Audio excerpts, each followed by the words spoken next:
scoop of the most chilling histories, mysteries, and paranormal perplexities. I'm Gina. I'm Kathryn. And this month we're talking about small towns while we enjoy some tasty local ice cream. Real quick before we begin, super big shout outs to Brooke and Melissa who support us on Yay! Patreon. Thank you both so much. We're so happy to have you there with us. And just a note, if you would also like a shout out on the podcast and a bunch of fun additional goodies, feel free to join our Patreon. Link is in the show notes. We would love to see you there. But until then, grab a spoon and let's dig in. Excellent. So what are you having? Same deal. I'm still rolling through the cookie dough. There's so much cookie dough in this. I actually can't. It's so good. I'm back on the milk tea ice cream that I had at the beginning of the month. It's so good. We've now been apart for a week at the time we are recording. For those who don't know, for those who do not follow us on social, you totally could and should. But for those who don't, we were together in the flesh last week. And we've not really spoken at all this week because we've been mildly depressed. So at the fact that we've not been together. But I miss you. You're right in front of me and I miss you. I know. It's weird. We have to get used to recording virtually again. Spoiler alert, there are some in-person episodes coming up for your viewing pleasure, so make sure to tune into those. But other than that, I had a really good time with you last week. Great time with you. I think Tom is the one who said that this is the saddest we've felt after leaving an America trip, and that's 100% true. It was so much fun, which made leaving really, really hard, but I don't regret a second of it. It was the best fucking time. And we did a lot of shit. We were so busy. I was just going to say that. I think part of why it was so weird because we went from not being together to like doing so much together and then not together again very quickly. And it was kind of a visit on overdrive because so Phil and I had a belated reception. It was very small. To any of those who know me personally and were not invited, don't be sad or offended. It was very, very small. Like the venue literally booked us as a rehearsal dinner because it was the equivalent of that. Yes, yeah. Which actually I had to correct the guy because when we first got there, he was like, to set up, he was like, "Are you here for the rehearsal dinner?" I was like, "Yes, but you're going to confuse my people, so say reception," because that's how it was booked. So yeah, it was just the equivalent of who would have been in like the wedding party and then a few aunts and uncles. So all of that is to say, you also were helping me plan that, and also you were meeting all of my people and all of my people were meeting each other, and it was just like a hyper overdrive packed to the gills type of visit. So I think that's why we crashed so hard when it was done. It was fun though. I'm so happy you got to meet everyone. God, me too. My throat literally hurt the day I left from all the talking I had done throughout the week. I have not spoken to that many people in so many words in a long time. And all of them were absolutely lovely. Yeah, I think my favorite compliment that I got was just that everyone loved everyone else so much. And I literally just kept saying, Phil and I don't waste time with not fun people. Like, I'm sorry, but like, life is short. There's no time to hang out with duds, you know? I'm sorry. Milk dud. I fucking love those things. Phil loves milk duds. I don't love milk duds. They're the shit. I don't love any type of dud. Any type of fucking dud. Get out of here. Fuck a dud. Yeah.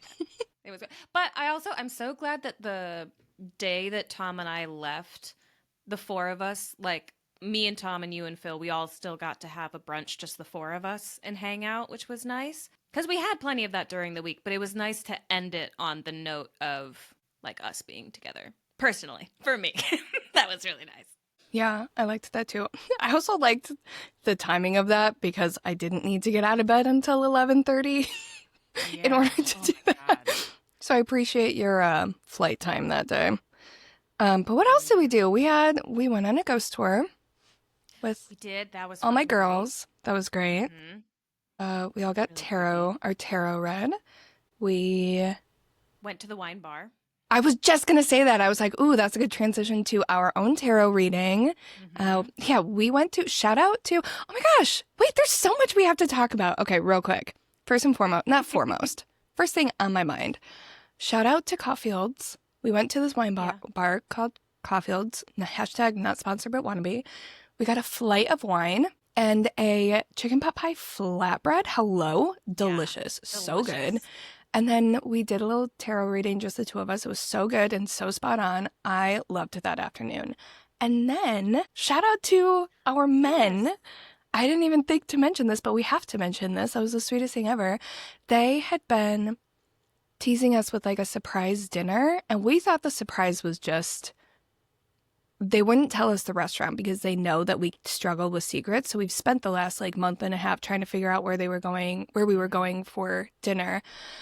And then come to find out, once we guessed the restaurant, I think it was just when it was Phil and me, when I told him my official guess. I don't think it was all four of us together. And he just looks at me and goes, well, you guessed the restaurant, but do you have a guess as to the reason? I was like, there's a reason. I thought the reason was just you like wanting us to score. Turns out they gave us like a little surprise dinner to celebrate our 1 year podcasting, and they got us little cupcakes and it was like a whole thing. Phil made our server feel weird because she asked what we were celebrating, and he was like, I can't tell you because I don't know. And she was like, oh God, are you okay? But then, I don't know the server's name. Shout out to our server who like followed us once she was allowed to learn what we were celebrating. So if you're listening, tell us your name so we can give you a shout out. And thank you for the wonderful service. Yeah, that was fun. That was a good night. That was really, really good. It was so sweet and so unexpected. And it was funny that, because when Phil said that to you, we were texting each other already, trying to nail down our like guess for the restaurant. And then we were just like, Mayday, Mayday, code red. There's a reason. We have to figure out why. I know. I was like, oh no, phase two. Because Catherine and I, we both we love surprises, and part of that is because we love guessing what surprises are. That's the thing. The and they know that. Yes. Yes. Yeah. They know that about us. And they know it drives us insane, but in like a good way. It's like a drug where it's like, this is so painful, but I love it. Yeah. And then as soon as we solidified the final guess, we texted each other like, I really hope we're wrong. Like, I really hope we didn't figure it out, because it's more fun when you don't. This is every birthday, every holiday, everything. This is what I go through. Phil has to make me promise on our relationship that I won't go snooping. Because I will go snooping. If no one makes me promise, snooping. I will go snooping, and then I'll regret that I snooped. Mm-hmm. Yeah. Yeah, I love it. Yeah, it was did fun. That. What else Who else did we have dinner with that you got to meet in person? Well, two members of the Twats. Two members of the Twats. Very, very fun. It was so good to finally meet them in person. That dinner was such good vibes. I left there feeling like such a fulfilled person. Me too. That was a good dinner. Did a lot. The whole first 2 days that I was there was just like pod stuff pretty much all day, which was great. It was really, really fun. Yeah, that was fun. And Tom got to see us record live, which was so weird. But like in the way that it wasn't that weird, I thought it'd be weirder. Yeah, Poor Tom. He was like crawling around the floor so as not to mess up the camera. That was my favorite part. Honestly, that might have been my favorite part of the whole trip. He looked like, you know, in those shows where they're breaking in, like jewel thieves are like moving around the laser beams. That's like what he was doing. That was great. My favorite part was, I can't remember which episode it was, but one of the episodes we referenced the fact that he was there, and just from the corner he went, yoo-hoo. Wait, I don't remember which one that was. That's so funny. I do remember that. Well, I won't say what it was because I want it to be a surprise, but I think it was the second one we recorded. On that note, do we want to tell people the flavor for next month while we're talking about next month's episodes? I think we should. It's a great transition, Catherine. Do you want to do Thank the you. honors? Oh my gosh, sure. Wow. Wait, okay.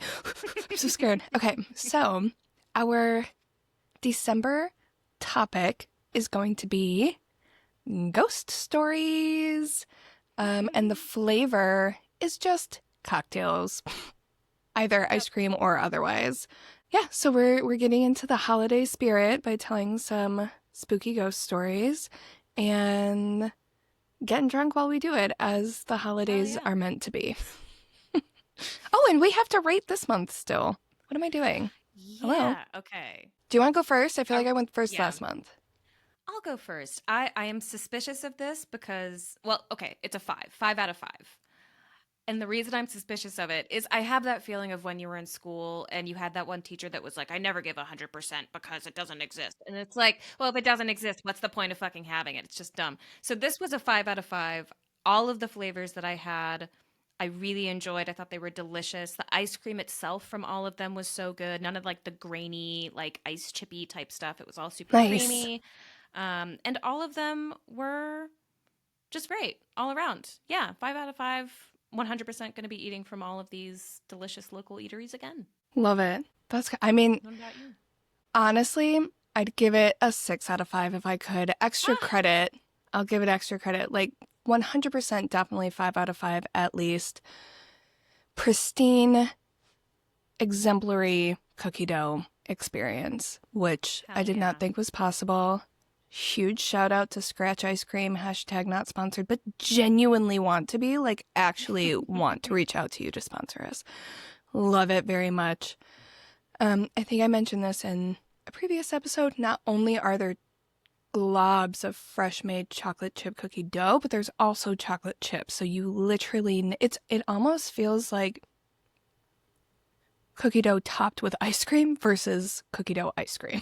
You know what I mean? Like the ratio is just banana sandwiches. So Yeah. absolutely 100% 4.0 GPA, 5 out of 5 will absolutely purchase again for the rest of my life. Fuck Absolutely. yes. This was a good month. This Okay. was a good ice cream month. This was a great month. I'm so glad that we did this. Yeah, We me need to add too. Scratch to the list of places because we didn't get to hit it up while I was in town. But next time I'm there, we should go there. I was going to mention that because we were going to, remember? And then we Yep. genuinely just ran out of time. Like it's on the Yeah. list for everything that was on the list for this visit is just bumped for next visit because like it really was just a time thing. Um Yeah. yeah. Yeah, we'll definitely go there for sure. Hell yeah. Yeah. This was a great month. Yeah. Both, I think, ice cream wise and storytelling wise. All of the topics have been really fascinating. I am really excited to hear about Mothman because it's another one that I know the word Mothman, know nothing Mhm. about it. Okay. Oh my God. Are we transitioning? Look at us with our I think we're transitions today. We're doing transitioning. so I well. know. I Okay. know. Many people think that the legend of the Mothman prophecies are just a product of the 60s in Appalachia. People were like developing an interest in a cult. Everyone was high as hell. Things were just super weird. It was Appalachia. There was just like a lot of things contributing to the fact that this like strange bird moth like guy was flapping around for about a year with no explanation, particularly in the Appalachian region. That is something, he is like one of the, I don't want to say one of the most prominent Appalachian legends because there's so many. I would feel weird saying that because I don't know, but we haven't done a deep dive into Appalachia yet. We will someday, in which Oh case God, we yeah. will dive into all of this. I absolutely want to do an Appalachia either episode or flavor. Um, Hmm. but for those who don't know, it is a very spooky region here in the United States. I think the overseas comparison would be the Scottish Highlands. Um, yeah. Do Ooh, you know great about that? comparison. I don't want to go too deep into it, but it is said, like, within Appalachian lore, because Scotland and the eastern coasts of the United States would have matched up during Pangea. Is that why? It is thought that they are actually the same. I don't even want to say it is thought. Like, they are the same mountain range. So that's why a lot of the lore, this has nothing to do with the Oh, episode, but to explain like Appalachia kind of, briefly, if you compare local legends between the two regions, there are a lot of very similar stories just with different names, like the oh, Fae, and yeah, it's all very similar. We have to do a flavor on this okay. sometime. Yeah, that's a Sweet. whole rabbit hole, but relevant to this because this is the mindset and the framework within which this story takes place. And a lot of people think it's just a matter of, Appalachia combined with 1960s were like a weird, flighty time. But the legend of Mothman itself wasn't necessarily just born when his sightings first occurred in the 60s. A lot of people attribute his sightings to a legend that happened much earlier than that. So I do want to do a quick content warning. I'm actually remembering this time. So I specifically remembered this one because this one feels a little extra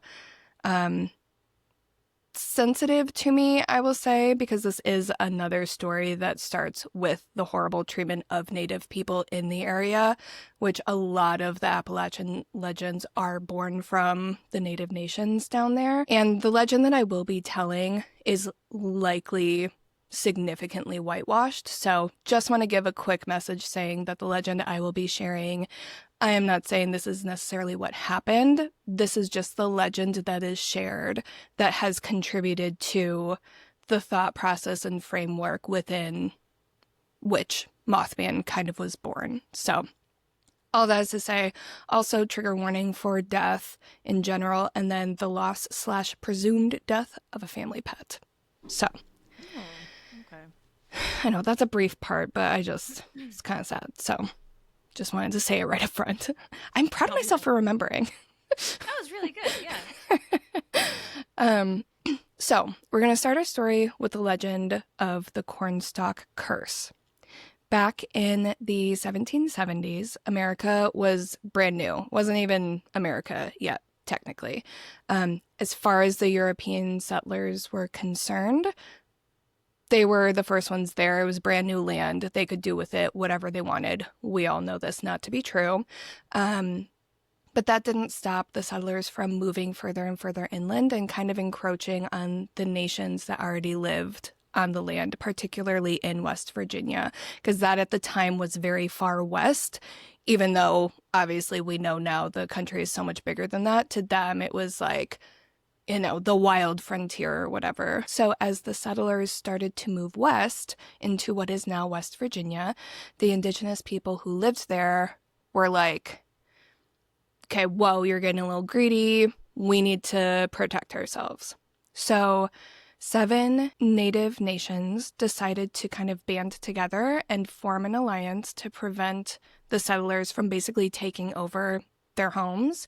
And the nations involved were the Shawnee, Delaware, Wyandot, Mingo, Miami, Ottawa, and Illinois. The leader of the Shawnee Nation at the time was a man named Chief Cornstalk. So this guy was really popular among the group, and he was a very powerful chief at the time. And so when all of these nations banded together, they decided obviously they need a leader to lead all of them in this group that was going to protect their land.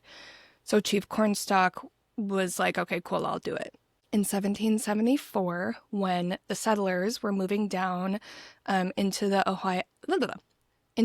Ohio River Valley, this conglomerate of native nations were getting nervous about basically how close they were getting, and it was very clear that they were going to start taking their land, essentially. So they created this group of warriors. I think it was something like 1,200 warriors within this group, and they made a plan to basically be prepared to attack the settlers if anything were to happen.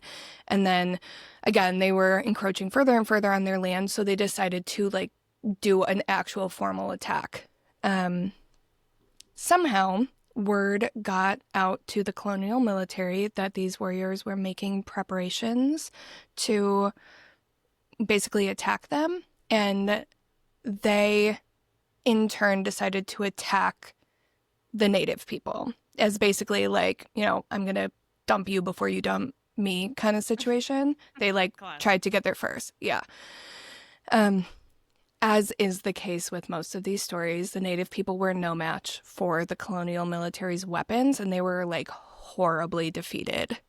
So Chief Cornstalk was like, damn, okay, we are clearly no match for them. We need to figure something out because we are not going to win in battle against these guys.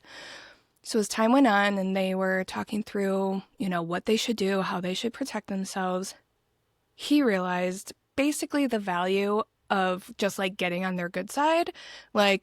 Here's an idea. Why don't we all just try being friggin' nice to each other? and like not attacking each other and like be allies. How about that? So he successfully, quote unquote, made peace with the colonies. His plan of attack was kill them with kindness, basically.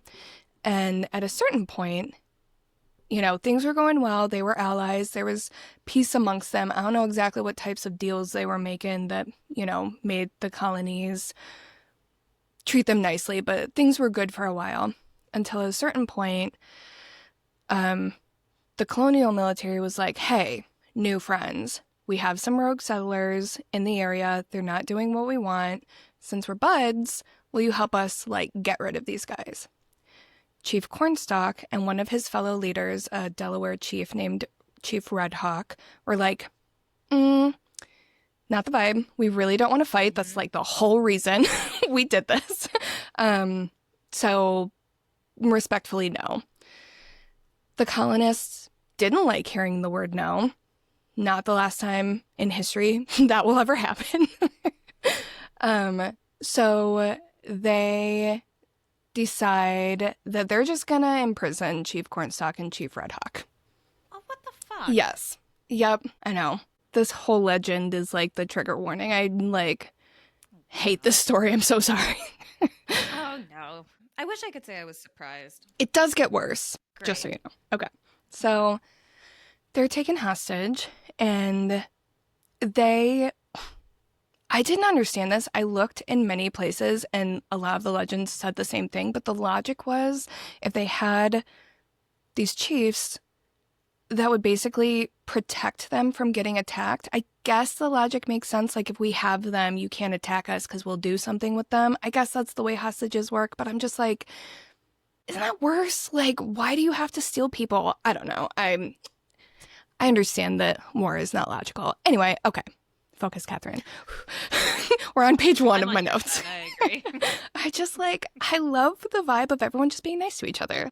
Anyway, so it is said, another part that kind of pissed me off a little bit, but we're not going to go down this rabbit hole unless we do. I don't know. Even though they were taken hostage, it is said that they were, quote, treated very well, which made people think and start to like allege that perhaps this was all part of Chief Cornstalk's plan and he did so voluntarily or whatever.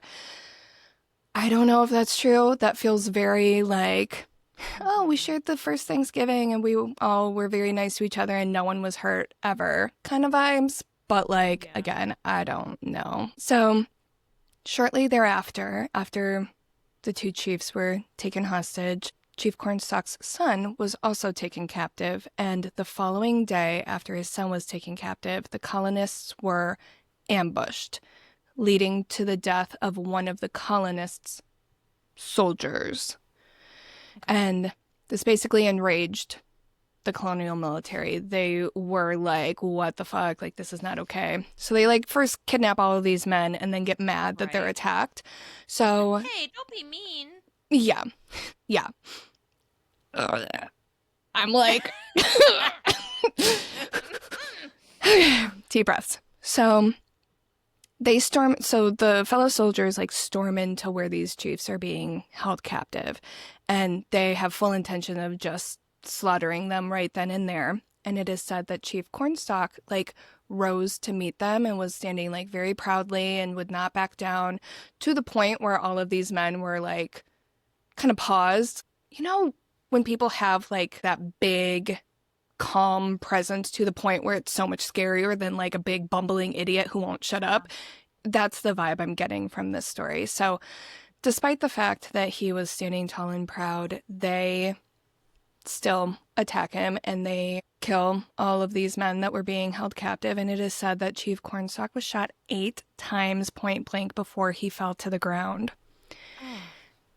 And in his dying moments, Chief Cornstalk would pronounce his last legendary curse that would taint the area for the rest of all time. This is a direct quote based on what I got this from. I don't know if it is actually what he said, but this is as much of a direct quote as I could find. I was the border man's friend, Many times I have saved him and his people from harm. I never warred with you, but only to protect our wigwams and lands. I refused to join your pale-faced enemies with the redcoats. I came to the fort as your friend, and you murdered me.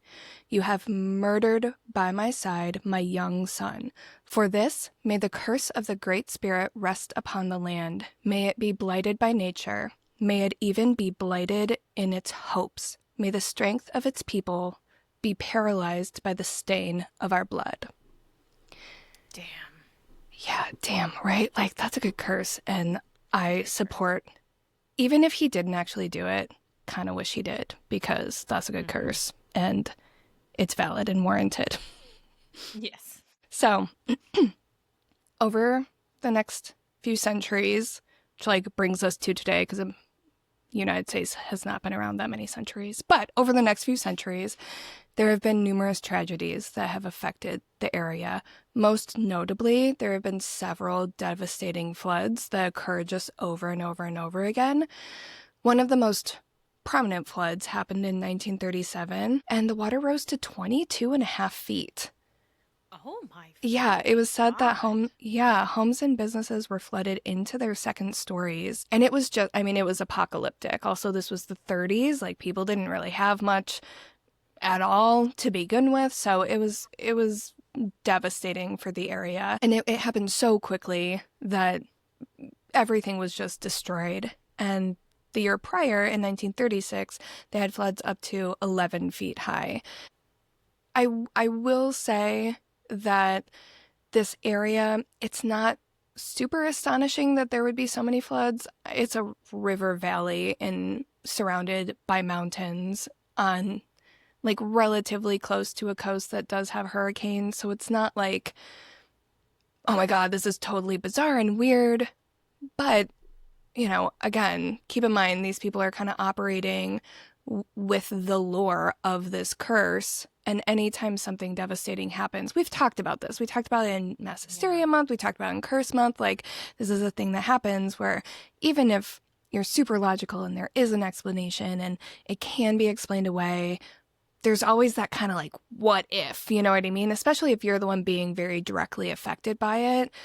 Like, I don't know, especially in the 30s when the world was a little bit smaller, that can be devastating. But there are a lot of instances like this where in that region, anytime there's any tragedy, like if there's a socioeconomic crash and that affects the area, or dude, I have a ringing in my ear that is like so aggressive. This is like the most aggressive ear ringing I've ever had in my life. It literally felt like someone was like screaming in my ear for a second. That kind of freaks me out. I literally have goosebumps. That like actually freaked me out a little bit. That was like so weird. Did you see me react to that? I thought that was like, it looked.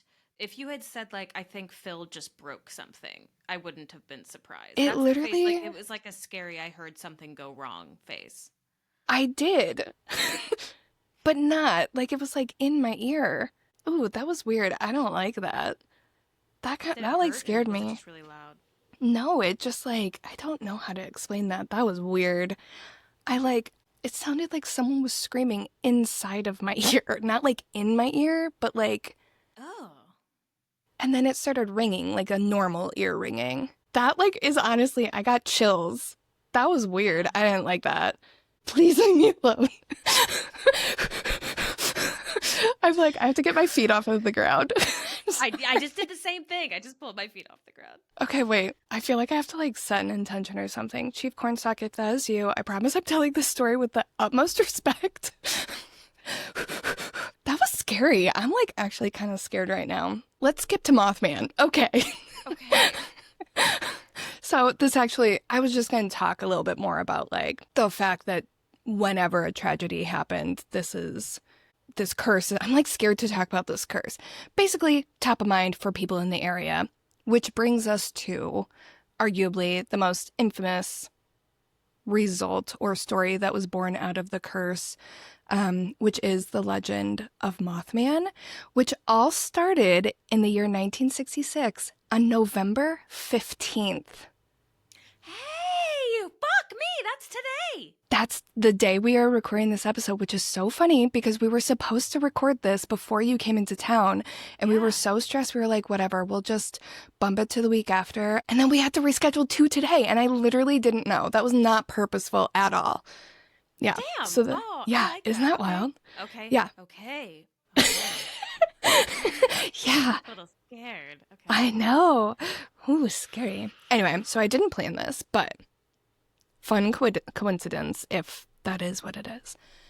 So anyway, November 15th, 1966, two young couples, Roger and Linda Scarberry and Steve and Mary Millette, were driving down State Route 62 north of the town of Point Pleasant. And they noticed something strange near an abandoned National Guard armory and power plant.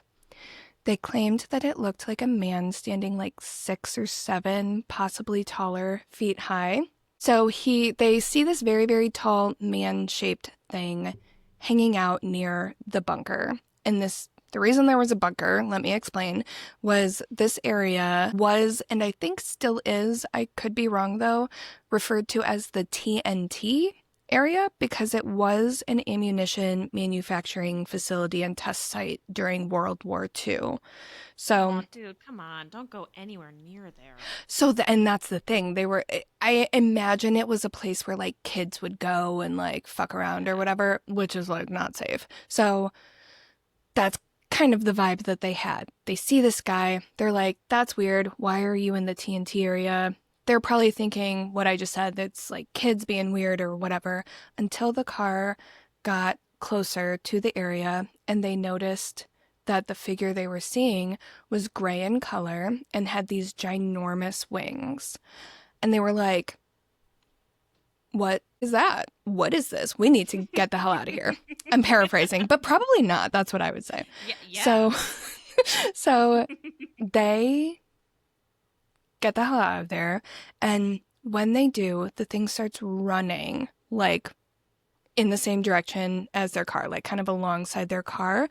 And they note, I thought this was interesting, in part of their statement or whatever, they note that it was running very clumsily. I don't totally know what that means, but almost like it was like not used to running or something. I don't know. Maybe it escaped? Maybe that's what... Some government testing lab? Oh my God, maybe. Yeah, I didn't even think of that. Ew. Yeah, poor thing. Maybe. Yeah, maybe. So he's like running alongside the car and then eventually takes off flying. But it's not the way you're used to seeing like a bird or something take flight. It said that he took off like a helicopter. So he's just like running and then just vertical launch. Oh, so it's not like Do you know what I his mean? wings were like spinning in a circle. No. Oh my God. Okay. Wait, that'd be so Like, funny. ow. No. I saw your brain do the... Okay, got it.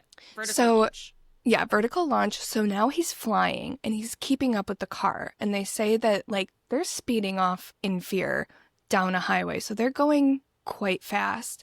And he's keeping up with the car until eventually it goes away. So they get back to Point Pleasant and immediately go to the police and like recount all of this to officers, and it hits the press. Officers are like, y'all are fucking high. This is bananas. But also they're like, okay, there's a weirdo near the armory. That's notable. Like, we have to take this seriously, you know? And so all these people were very clearly shaken. And Roger, one of the men, even sketched out a picture of what they saw, which we'll add to the YouTube video. That's kind of cute. Kind of looks like a cute little fuzzy something or other. Yeah. Yeah. Oh. Yeah. So he sketches this out and it hits the press. People are like, there's something weird in Point Pleasant. Once the story starts to circulate, over the course of the next 3 days, 8 more sightings were reported to the newspapers. Okay. One account was from 2 volunteer firemen who claimed that they saw a, quote, large bird with red eyes, but in the way that it wasn't, like, they didn't think it was a bird. but that's the best way they could describe it. There was also, I don't know how to ever say this name. It's not like an uncommon name, but I don't ever know how to spell it. What? Say it. Newell? Newell, Newell? Newell, is that? Newell. It's like an old Southern name, I think. icecreamyouscreampod@gmail.com. If your name is Gmail.com. Newell, Newell, please let me know how it's spelled. I think it's pronounced Newell because it's Southern. You know, it's the same way like Easier to Louisville is say in that actually accent. pronounced Louisville. Like, Yeah. there's not a lot of Missouri. enunciation. Yes, exactly. I think Yeah. that's why I'm inclined to say Newell, but let me know what that name actually is. But I think it's Newell. Anyway, I literally only have it in here once, so I'm already spending too much time on this. But anyway, so he's a contractor, and he told the sheriff that he was out in his field one night with a flashlight because he had been hearing strange noises. And when he was out looking around, he came upon this creature that was said to have, quote, eyes that glowed like bicycle reflectors. Ooh. Yeah, yeah. So, oh, I have his name in here again. So Newell also claimed that in the days leading up to the strange noises he was hearing outside in this weird sighting, there had been really weird buzzing noises coming from his television set. So it wasn't, I'm trying to remember exactly how he described it. It wasn't just a static or, you know, think of like the type of television you would see in a home in the 60s. It was normal to be very Mm-hmm. staticky and the connection to be not great. But it was more of like a weird electronic kind of knocking situation. And in addition to this weird like buzzing knocking thing, there were also weird images that would show up on the screen. And the way I'm understanding it was not they weren't like clear pictures. It seemed like he was seeing weird static shapes, if that makes sense. Do you know what I'm trying to Okay. say? Yeah. I know what you're saying. I in my brain I'm comparing it to like if you stare at a bonfire long enough, you'll see faces Yes. in there. Which is actually a type of divination, which is Oh. fun. Oh, That's like you fire told me about magic. this. Yes, Yes. yes, you told Yeah. me about this before. But also, yes, like that's the where it's like, am I seeing something or is my brain just finding something to Mm-hmm. see, you know?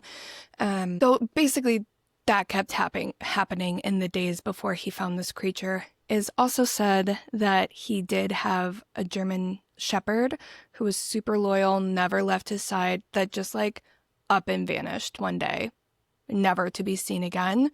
No sign of anything happening to it.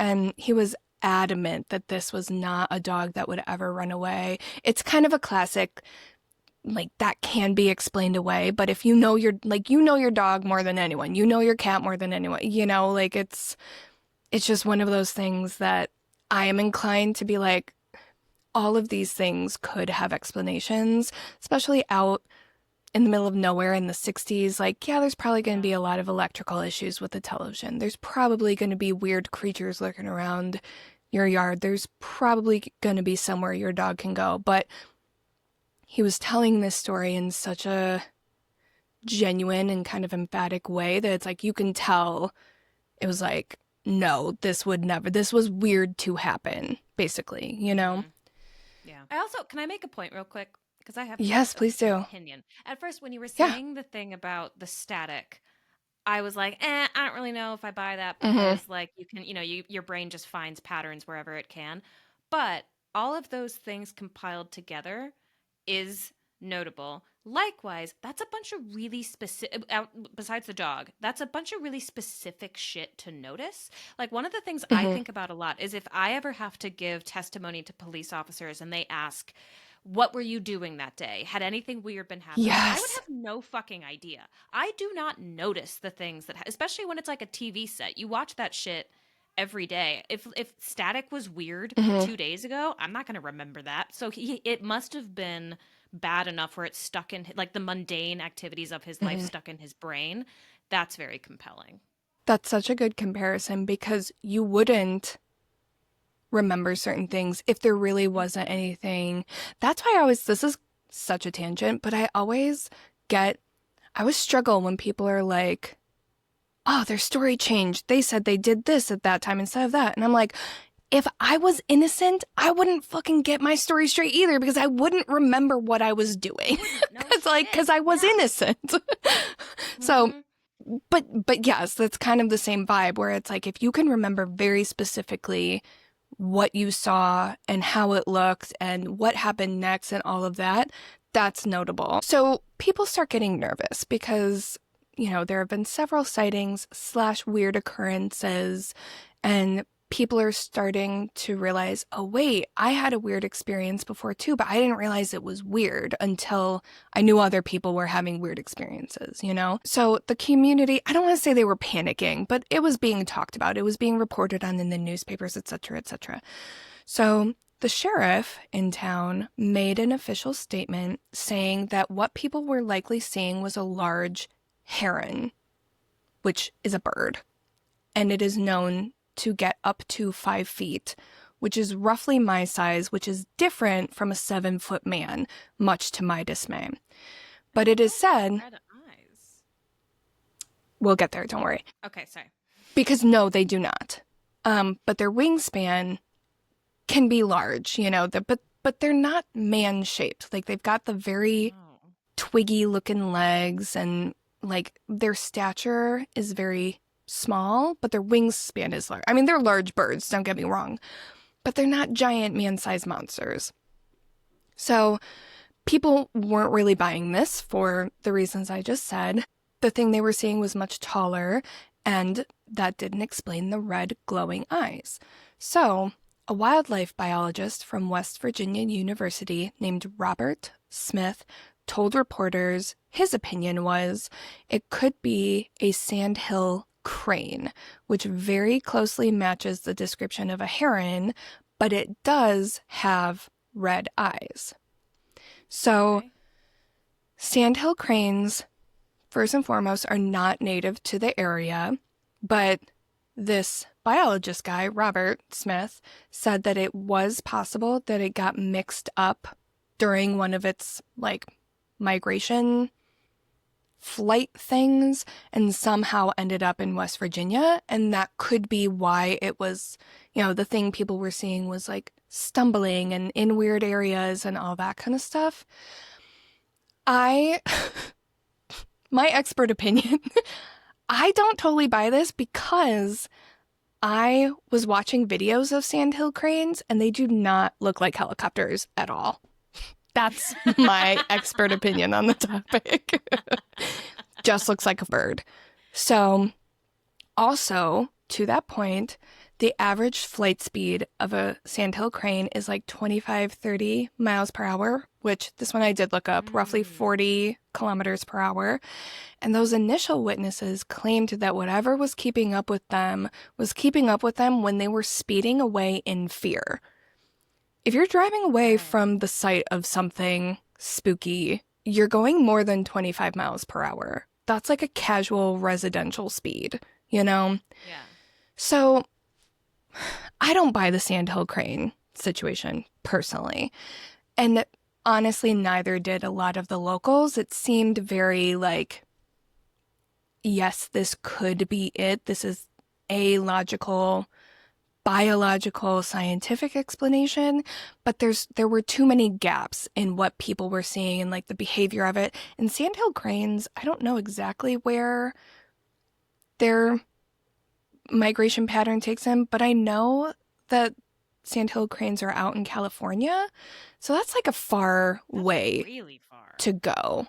But I don't know where else they migrate, so I could be maybe there are spots closer to West Virginia. But anyway, all of this is to say, people weren't really buying it, and they were continuing to look for an explanation. Some people bought it, but it was still kind of a mystery. One of the things that I was kind of interested in personally, and I didn't know prior to researching this episode, was why exactly he's called Mothman, because so many people were were comparing him to a bird. He kept being compared to a bird. Basically, when reports first started on him, people were describing him as like a Birdman type creature because of just what he was looking like, but also because of the comparison to the sandhill crane. But one of his name progressions was because of the size and shape of his wings and kind of the way it was moving around. People started to compare him to kind of a giant bat. But what's funny to me is the fact that the Batman TV series had just come out and was very popular. So newspapers couldn't refer to it as Batman because of Batman, you know? Oh, that's so funny. Yeah. So they were like, okay, he's more bat-like than bird-like, so we were inclined to describe him like Batman. So what they did was they compared him to one of the villains in Batman called the Killer Moth. So they started referring to him as Mothman. And that was like the whole progression. Funny. Yeah, isn't that wild? God. Yeah. That was not on the list of things I expected to come up in this episode. Like 60s era Batman villains. That's fucking awesome. Yeah, I didn't realize. I never knew that. I knew that he had been compared to a bird. I knew that some reports referred to him as like a bird-like man because a lot of the newspapers, I'll share some of the headlines in the video, but he wasn't really named for a little while. They were just, the headlines were like, oh, something strange was spotted, you know? Like there wasn't an official name for a little while. But eventually there was a name because over the course of the next year, there would be over 100 Mothman sightings. Oh my God. Yeah. And none of them were like, yeah, that looks like an actual bird. I feel like if it actually was a wild animal, a crane, like, you would have captured it within that year. There were too many sightings for it not to get captured or identified or spotted. You know that not all of those people were ready to believe that it was something paranormal. There had to have been at least a handful of them, if not way more, that are or were super big skeptics and wanted to think it was. Totally. You know what I mean? And for none of them, well, and I don't know if none of them said this, but for none of them to be like, yeah, definitely a sandhill crane. Yeah, and I'm sure they did. You know, it's one of those, that was the sheriff and the biologist making those statements, you know, did kind of, quote unquote, put a fork in the situation. Like, this is what it is, end of story. But then the fact that there were still sightings and the bird was never found, that was the question mark that made people like, is it? I don't know. Like, we're on cursed land. Could it be something scary? You know, it was that kind of what if that was. And I don't want to say it was this mass hysteria thing where everyone thought it was some weird creature, but enough people did for it to be talked about and reported on in the newspaper, et cetera, et cetera. So, yeah. Yes. So he had been cited 100 times, roughly. I want to say like over 100 times. I couldn't find the exact number. It was like roughly 100 times until December 15th the following year. So exactly 1 year and 1 month to the day, tragedy struck. It was rush hour in Point Pleasant, and people were coming to and from work. In addition to, everyone was kind of gearing up for the holidays, so there were a lot of people out and about doing like holiday shopping and stuff too. So the roads were particularly congested, like for the area. There was so much traffic that the Silver Bridge, which connected Point Pleasant to the town just across the river in Ohio, was backed up quite a bit. And I actually have to address, in our Circleville episode, which took place in Ohio, we mentioned that every episode this month has taken place in the Midwest. And I was like, mine doesn't. It takes place in West Virginia, but it literally takes place on the bridge on the way to Ohio. So, like, we have kind of a, upper Midwest type vibe going on this month. Anyway, I just had to address that because I thought that was funny. So the bridge was busy when all of a sudden the bridge started to shake and then it started to crumble into the Ohio River. Oh God. 37 cars plummeted into the river as the Silver Bridge collapsed, killing 46 people, two of which, named Kathy Buse and Maxine Turner, still have never been found to this day. Oh God. Yeah.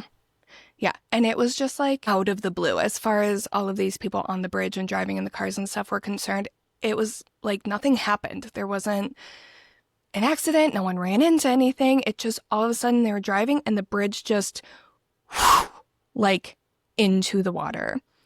Fucking terrifying. It was devastating. It was like in a town of, I didn't mention this, but this was a relatively small town. The Point Pleasant population at the time was, I think, less than 5,000. So Wow. 46 people in a small town like that is like a measurable percentage, especially for such a freak accident. Like, that's a random ass thing to happen. Like, bridges don't just crumble. That's like an irrational fear. You know what I mean? That's Yeah. not a thing that like happens. Um, the accident report detailing what exactly happened to the bridge took 3 years to complete because it was required such a huge investigation and it was over 200 pages long.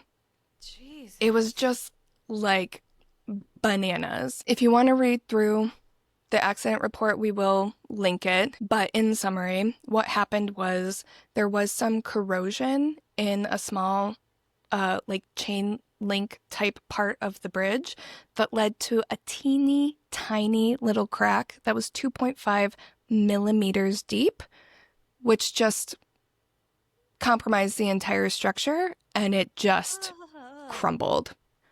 Yeah. Ah. Mm-hmm. I didn't know that something that small could do something that big. It can, which is why, as a result of this Silver Bridge tragedy, there are now official National Bridge inspection standards here in the US that are like basically just a direct result of this. And now it is required that depending on the design of the bridge and how often it gets used and all of these things, it is required to inspect bridges every so often. So that's why you shouldn't be mad if there's construction on a bridge, because if there's construction on a bridge, it's probably the result of a bridge inspection that is to prevent something like this from happening again. This is, I don't remember where it was, but there was another bridge that followed that same design. I don't know how close by it was, but it was in the same general region that immediately after the Silver Bridge collapse happened, they closed that bridge down and then ultimately did demolish it and rebuild a whole other bridge. There was also a bridge in Brazil that followed the same design, but it was built using, I'm paraphrasing, but basically it was built using better standards than the one Okay. in West Virginia was. So it was determined that they didn't need to remove it or anything like that. But this was like a worldwide thing. This was like architects all over the world were like, what the fuck happened and how do we prevent it from happening again? Like this changed bridge like construction and maintenance forevermore, because it was so unexpected and people weren't prepared for it, you know? So what does this have to do with Mothman? The day the bridge collapsed was the last time anyone ever saw Mothman in the region, basically ever again. So there were up to 100 sightings over the course of the year, 1 year and 1 month to the day, and then he just simply vanished. This, of course, led to speculation and rumors and legends amongst locals and weirdos all over. Many people believed that the bridge collapse was a result of the curse. yes, there is a physical explanation to why it happened, but it's just one of those things where it's like, what are the odds that it would happen on cursed land type of things. Again, we're like looking for something to point to as to why this could happen to our community.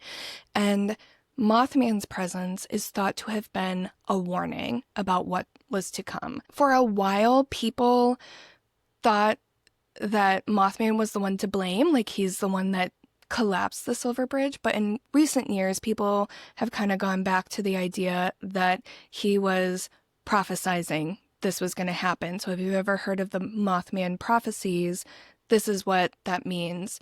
There is a book called Mothman Prophecies that kind of details these events, and this is what it's referring to. It's the fact that he showed up to try to warn people this was going to happen. So regardless of what you believe he was doing, whether he was the one that caused it or whether he was just trying to warn people to try to help people, Mothman has kind of worked his way into people's psyches, and anytime there is, if we're in times of turmoil or there's tragedy, people will claim to see him.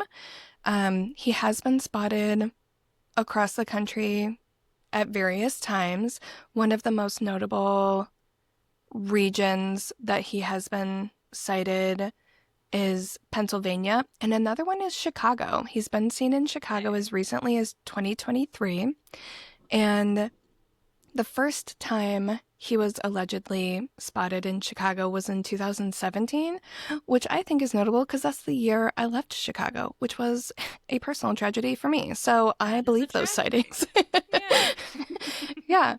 And yeah, all of this is to say Mothman does kind of get a bad rap for being associated with tragedy, but he is known as one of the most misunderstood cryptids.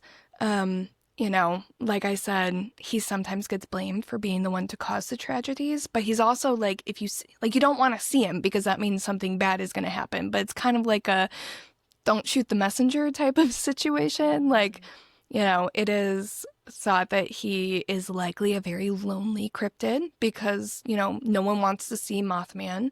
But a lot of people find it comforting knowing that perhaps there's this weird, creepy bird-like, bat-like bug guy, like, keeping watch and letting us know when something's going to happen so we can prepare.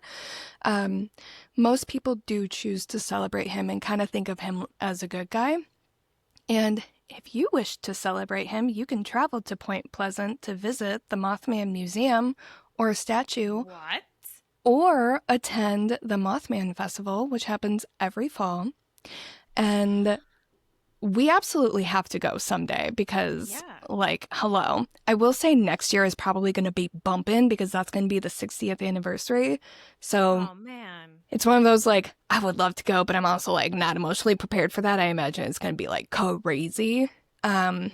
But yeah, I think that we should go someday. I really we should do a trip to Appalachia, but in the way that I'm very scared of that region and all the lore that happens within it. So I'm like, if we can have a thing within the region to go to and zero in our energies, that could be good. Let's fucking do it. Yeah, let's go. That's all I have for you. That's the Mothman story. God damn. I'm very happy that you said most people are nice to or not nice to, but kind of celebrate him as a hero, because I was feeling kind of bad for Mothman there for a while. I do hope that he's found other moth people. Maybe. Hope so. That would be nice. Yeah. That's really interesting though. I had never heard of that before. Yeah. It's a wild story. It is one of my, after Beast of Bray Road, it is one of my favorite cryptid stories. Yes. I have a conspiracy theory. Oh, 'tis the season, 'tis the place for conspiracy theory. Hit me with it. Sandhill Crane guy, Robert Smith. Mm-hmm. Sounds like a fake name. He was paid off. None of that shit's real. Oh my god, wait.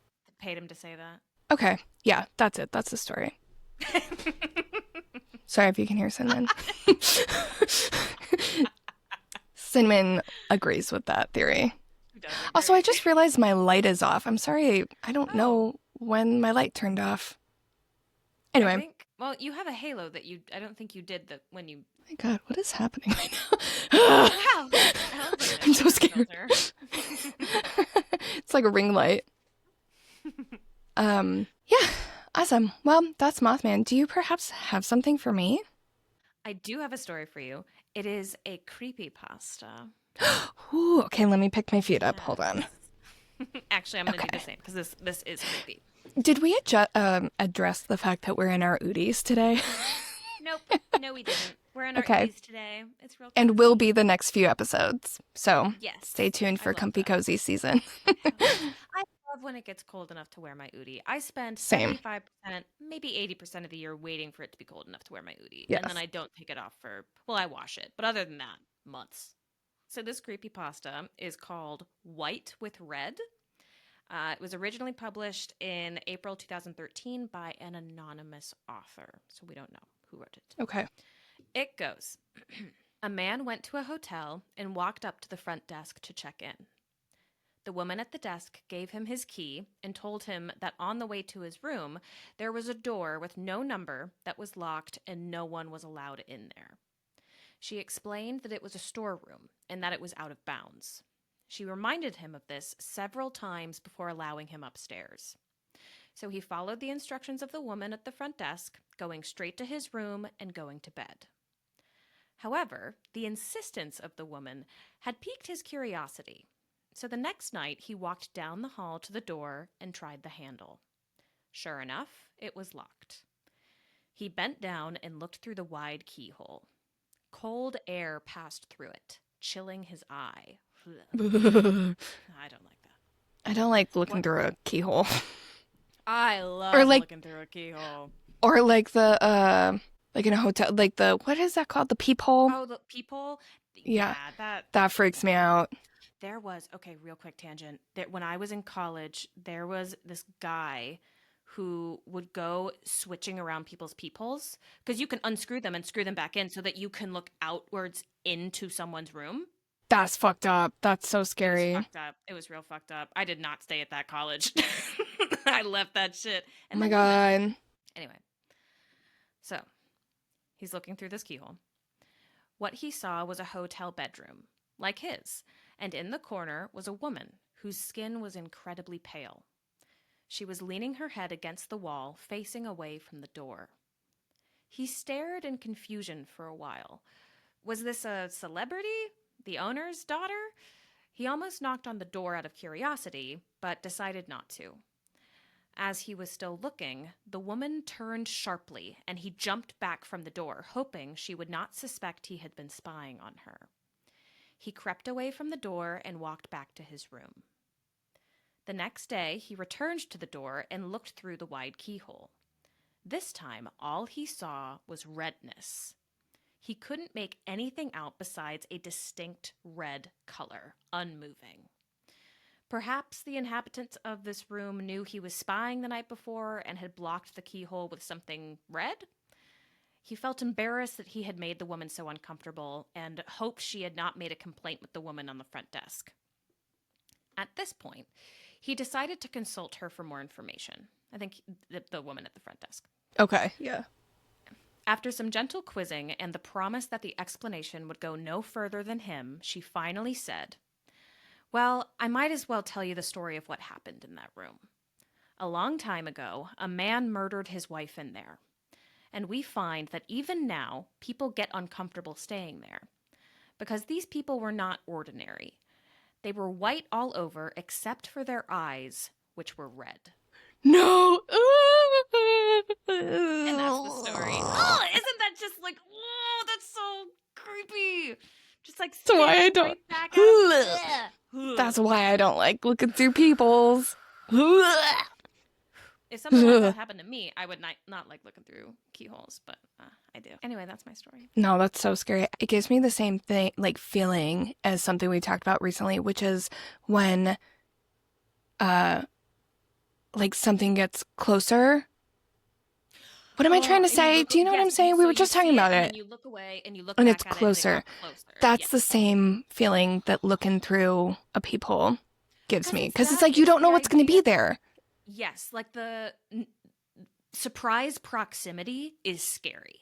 Like when you're Yes. not expecting someone to be a distance from you that they suddenly are, Like especially an like eyeball staring back at you yes. through a I was hole. just about to Yeah. say, like, and their eyeballs are just fucking creepy anyway. Eyeballs, I'm generally okay with the human body. Like, I wanted to be a doctor for about 10 minutes. I would watch videos of surgeries all over. The eyeball was the only thing that I could So never. funny. Oh my I God. love an eyeball. Eyeballs Ugh, are so no. weird to me. I never wanted to be an eye doctor, but I wanted to be one of the techs that like gave you like, stare at the hot Mm. air balloon. Like I wanted to be one of those people for a Mad while. respect, because Yeah. I could not do that. I would just be dry heaving the whole time, and I don't think that's good bedside manner. Depends who you ask, I suppose. Your eyes are fine. Oh my God.